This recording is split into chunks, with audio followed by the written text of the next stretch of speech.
Welcome back, everybody. My name is Joshua Trey Montana, and thanks for tuning in for another video. And we're going to be talking about Mormonism again today. And today's topic is going to be 7 truths on why there is no archaeological evidence to support the Book of Mormon. So when I first started my journey learning about Mormonism, I turned to one of my best friends who was a Mormon his whole life, but he's no longer a Mormon. And he showed me this guy named Jeremy Runnells, Jeremy T. Runnells. And I guess it's very popular within the Mormon circles, and anybody who studies Mormonism, a lot of Christian apologetics apologists know about this book as well. But this is a book that he made from a letter that he sent to his church with questions, fair questions. I mean, we're covering a lot of it in this in these videos that I've been making. However, he took these questions like a logical thinking person would to his church and asked for answers, and like a cult, they would not give him any answers. They wouldn't respond. They treated him like he was an apostate. I mean, this guy's been on his mission.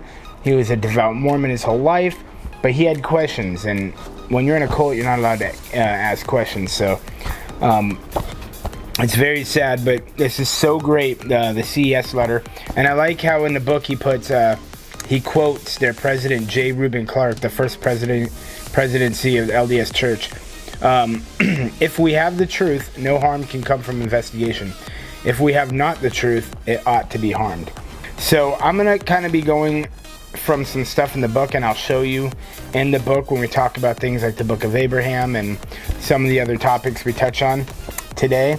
And if you guys want, if you are Mormon or you are interested in Mormonism or have questions about the faith, I highly recommend that you get this book, the CES letter by Jeremy T. Runnells. All right, so let's go.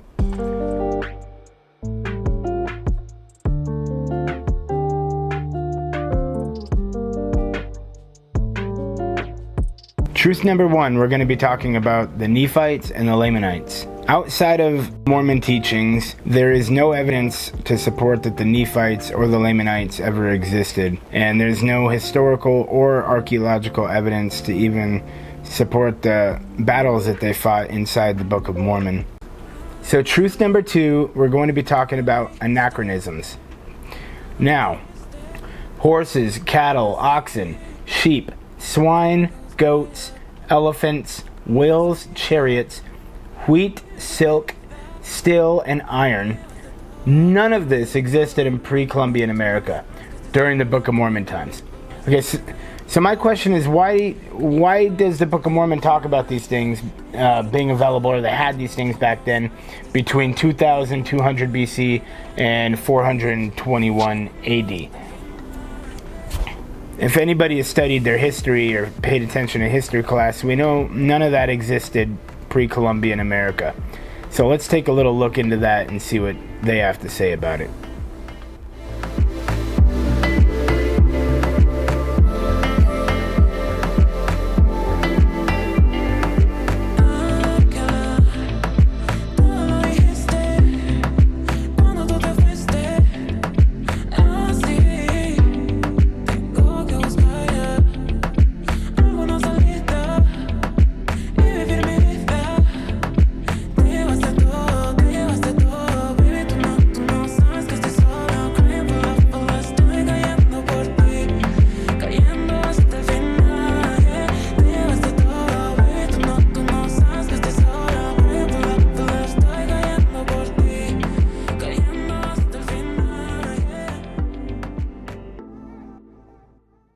The Book of Mormon claims that Native American Indians came from the Israelites in the Middle East. This is a big one. But DNA analysis has concluded that Native American Indians do not originate from the Middle East, nor from the Israelites, but rather from Asia. But here's the thing.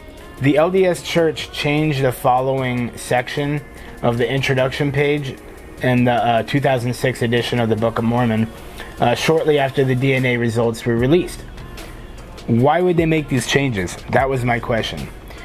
If you were to believe that Joseph Smith is a real prophet and everything he says is true because you're a Mormon, you ought to believe that.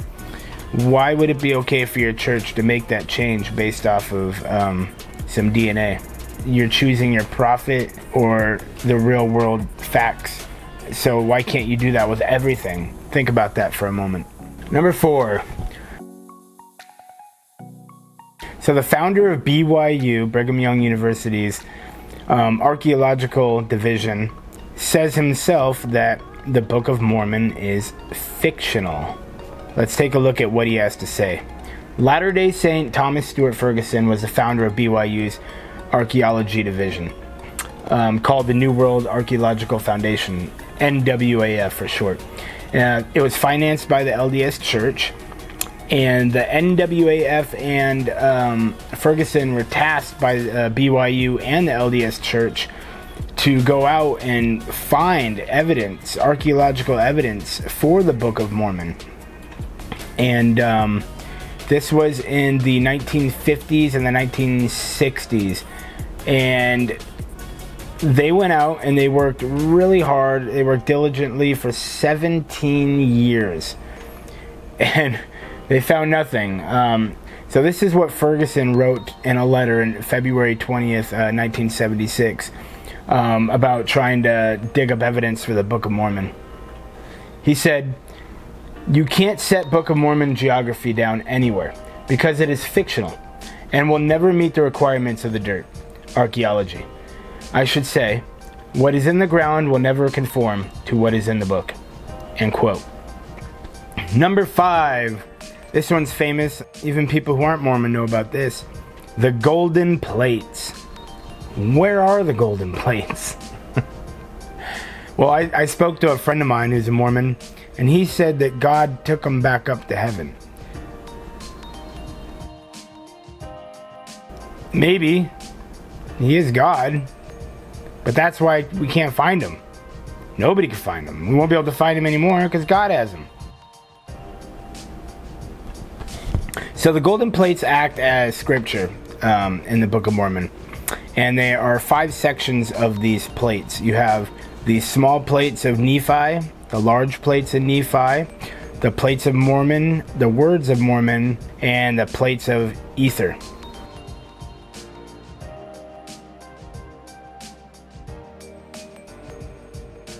All named after Israelites, all who came to America around 1000 BC.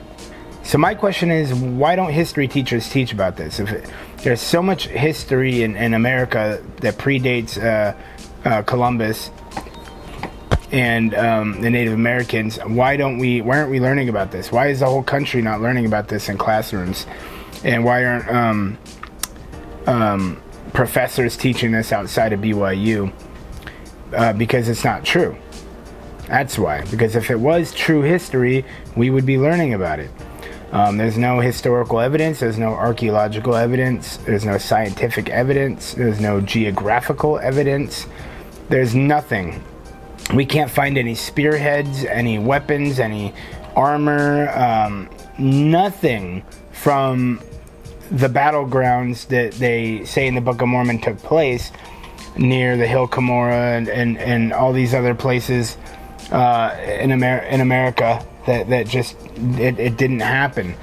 So yeah, naturally history teachers would not be teaching this. This is strictly for people who are involved with the LDS Church to learn. Number 6, Adam and Eve. This took place in the Garden of Eden, and I'm sorry for laughing, but this is funny because it took place in Independence, Missouri. Independence, Missouri? In America? Really? There is no evidence to support this. None.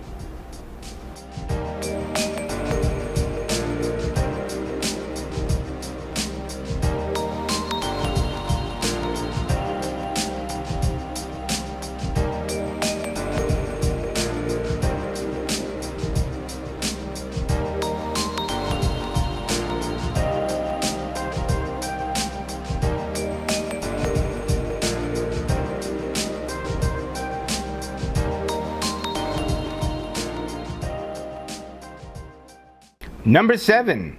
This is my personal favorite because when I first learned about it, I was amazed at how people who found out the truth within the LDS Church still believe that this is the Book of Abraham after it has been proven to be standard funeral rites, Egyptian standard funeral rites, and Joseph Smith made up the whole thing, and people know this, and they put it on the website at lds.org. I can pull that up for you and show you as well. These types of things are a huge issue for me, but in the CES letter, Jeremy Runnells does a very great job at breaking it down exactly, and I'm going to show you just how crazy this gets.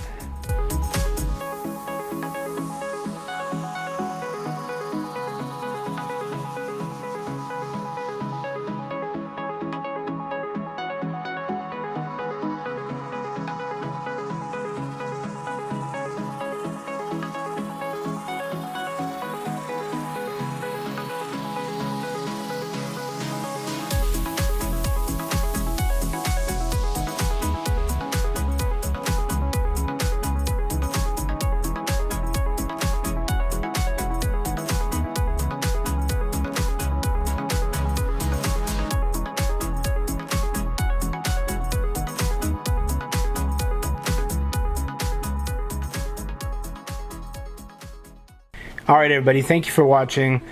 If you want, leave a comment. Let me know if you have any questions, things that you would like me to speak about, or if there's something you've always wondered and you wanted to know if it's true or not. Ask me if there's something you'd like to see me do a video on. It doesn't have to be Mormonism. It could be any religion. Ask me and we'll do a video on that. Till next time, have a great day.